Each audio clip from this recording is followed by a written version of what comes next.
ga, iskupio se za onaj propust u 48. minuti.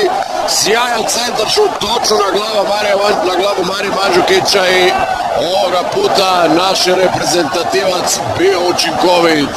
1:0 vodi Juventus. Da vidimo još jednom kako je došla lopta na glavu hrvatskog centarfora. Kasni Basta, nabacio je, odlično je nabacio Sturaro, onako iz mjesta potkopao loptu, preletjela de fraja, kasni Basta, tu je Mandžukić, Marchetti, šanse imao nije. 1:0 za Bianconere.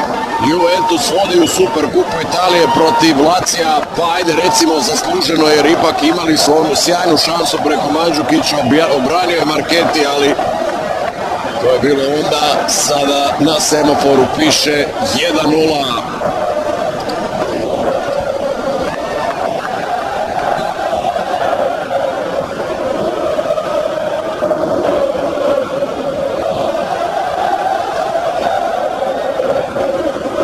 Ponuditi na nogometnom terenu. Svaka čast Pogbi i Dybali koji je zakucao za 2:0, međutim Mandžukić je napravio lavovski dio posla ovdje. Pogba primire i onda odlično vidi ovdje Dybalu koji je ljevicom zatresao pod gredu.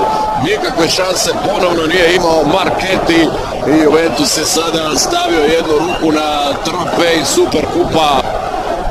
Krasan pogodak. Isplatilo se čekanje.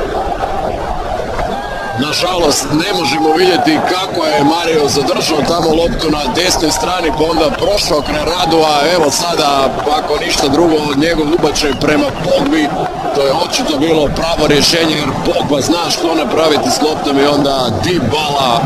Kakva premijera za dva nova igrača koji su dovedeni iz Palerma i Atletico Madrida. Novu je zamjenu pripremio Pioli.